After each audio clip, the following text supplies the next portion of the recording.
저는 경기도 이천에 살고 있는 그 5, 6년생 이계천이라고 하고요.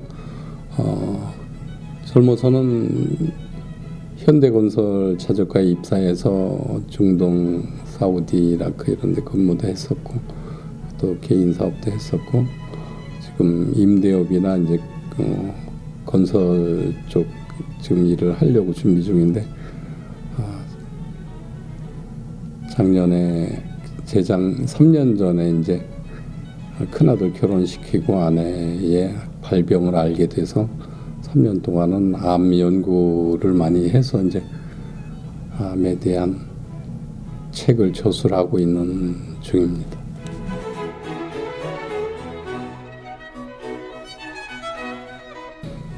아내가 증세가 전혀 없었어요. 없어서 서울 미즈메디 병원 가서 정기 그냥 검진 한번 받으러 갔다가 다른 부위의 그 유방 쪽이 약간 저릿저릿해서 그냥 갔다가 간 길에 초음파 검사 해보자 그래서 초음파로 그 난소 부위에 큰 덩어리가 있으니까 정밀 검사 해야 된다 해서 발견이 벼랑간 되게 됐어요. 네, 증세가 사전 증세가 전혀 없었어요.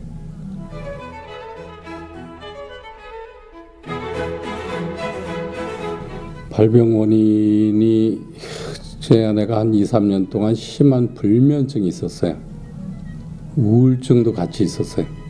그래서 신경정신과에서 그 부분에 대한 약과 또 갱년기에 좋다는 음식들을 많이 먹었는데 그 심한 불면증하고 우울증 그것이 면역력을 떨어뜨렸고 또 그게 암의 원인이 되었다 생각을 하고 또 장모님이 50대 초반에 대장암으로 돌아가셨는데 그 병력도 유전이 되지 않았을까 이런 생각을 했어요. 그러면 기름에 튀긴 음식들을 유달리 선호했어요. 돈가스나 뭐 튀김류 이런 것들을 유달리 좋아했던 것도 한 요인이라고 저희 부부는 판단하고 있어요. 그러면 암 진단 후에 가장 힘들었던 것이 어떤 것이었을까요? 육체적이든 정신적이든. 첫째는 모든 암 환자에게 오듯이 정신적인 공황이 와요. 끝났다고 생각을 하니까 제일 먼저 제 아내가 나한테 했던 말이 이제 나 가족들하고 함께 식사도 못 하는 거야.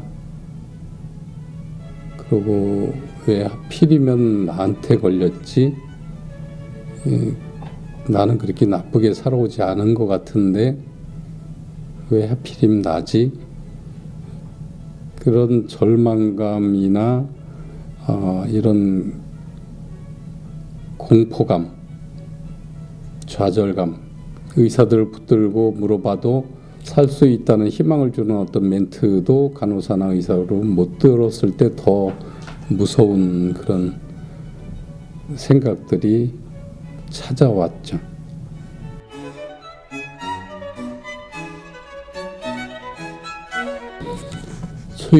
처음에는 저희도 굉장히 당황하고 저희 부부 둘 다 당황하고 그랬는데 저희 가족의 경우는 제가 현대건설에서 사막에서 일했던 그 적극적인 사고 방식이 도움이 됐던 것 같아요. 그러니까 아내한테 내가 어떻게든 널 살릴 수 있다, 살려낸다라는 강한 의지력을 보여줘서 아내가 남편이 뭘 어떻게 하나 쳐다보면서 기대를 갖게 하고 또 나는 실제로 미친 듯이 공부하고 병원을 의지할 수 없는 그런 상황에서 살려내려고 노력하고 하는 모습들을 아내가 옆에서 보면서 그 남편에 대한 기대감으로 절망을 놓지 않았던 것 같고 그 다음에 그 내 옆에 그 남편이 있구나. 남편이 날 소중하게 생각하는구나. 이거를 저는 보여주려고 노력을 했어요. 그래서 산속에 가서도 당신 없으면 나도 죽는다. 당신을 내가 살려낸다. 그랬더니 아내가 막 우는 모습을 봤어요. 산책을 하다가 당신 없으면 나도 죽는다. 나 당신 살린다. 그때 막 울더라고. 그 가족 중에 특히 부부 사이에 암에 안 걸린 배우자가 그 암에 걸린 사람을 위해서 죽을 정도로 노력한다는 것을 보여줘야 된다고 생각을 해요. 그렇지 않고 병원에서 잘 할 거야 하고 남편이 남편의 일만 하고 아내를 소홀히 했다면 조금 좀 쉽지 않았을까, 어렵지 않았을까 이런 생각이 들어요. 저는 그때부터 모든 저기를 중단하고 아내하고 같이 계속 모든 행동을 같이 했어요. 자는 것부터 먹는 것부터 일치 아내의 옆을 떠나지 않았어요. 그래서 좀 그게 아내가 의지를 저한테 해서 끈을 놓지 않았다. 병원에서는 고칠 수 없다고 냉정하게 얘기했었거든요. 나한테도 준비하라고 그랬었는데, 근데 나는 살릴 수 있다는 희망을 계속 불어넣어줬는데 가족 중에 누가 암 컨설턴트가 돼야 돼요. 돼야 되고 암 공부하고 이렇게 저렇게 살아난 사례들을 아내한테 보여주고 확신을 심어주고 이렇게 해야지 본인 스스로 그걸 해치고 일어날 수 있다는 희망을 갖기는 쉽지 않아요. 그 아들이 하든 뭐 부부가 하든 성한 사람이 누구 하나 계속 정신과 치료도 해야 되고 또 암에 대한 상식도 주입을 해야 되고 이런 암 컨설팅 역할을 해줘야 돼요. 그리고 여기 밑에 적어주신 것 중에 식품 같은 거 이야기 좀 있더라고요. 저희는 처음부터 병원을 믿지 않았어요. 병원을 믿을 수 없는 게 난소암 3기에 대해서 수간호사가 저 불러서 고칠 수 없으니까 마음 준비하세요. 내가 병원 경력 25년인데 못 고칩니다.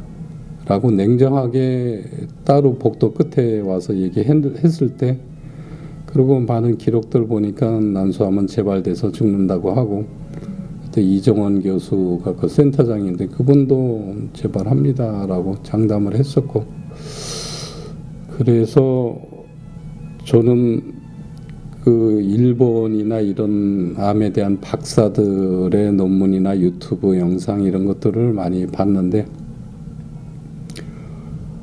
일본의 병원들의 처방이 다르더라고요. 거기서는 식품도 처방을 하는 곳이 많았고 그 항암하면서 병행을 하는 병원들도 있었고 면역식품의 그 효과를 상당히 그 인정하고 병행을 하는 걸 보고 저는 초기부터 아내에게 그 면역식품들도 복용을 병행을 했어요. 그리고 돈을 거기에선 아끼질 않았어요. 어떤 여성 환자는 남편이 뭐 몇 가지를 사면은 돈이 들면 잔소리를 했다 이런 얘기도 들었어요. 있던 거 왜 또 사냐 비슷한 거 있는데 다 먹고 사지. 근데 그 환자한테 비수가 돼서 그 여성 환자가 우리 남편이 그 사는 거 싫어해요 이렇게 몰래 사는 걸 봤는데 암 환자가 한 번에 어떤 식품이 최고 좋은 건지 한 번에 알아낼 수는 없어요. 이걸 사서 복용하다가 더 좋다는 게 있으면 또 사고 싶은 게 암 환자예요. 설사 사가지고 안 먹고 버리는 한이 있더라도 좋다는 거를 사주려는 남편의 그런 노력이나 이런 것도 치료에 한 효과가 되고 가족들이 관심을 가졌다는 물증이니까 근데 암 환자들 사이에서 그런 식품 먹는 것도 되게 아끼는데 우리 경우 보면 그 식품이 1년 동안 했을 때 2천만 원 뭐 이 정도 들어갔다고 계산했을 때 전 나중에 그거 더 벌면 된다고 생각을 했고 큰 액수가 아니라고 생각을 했어요. 그래서 나는 내 주변 분들한테 방을 좀 줄이더라도 집을 줄이더라도 아내나 그 남편의 치료 효과가 있다는 것을 아끼지 마라.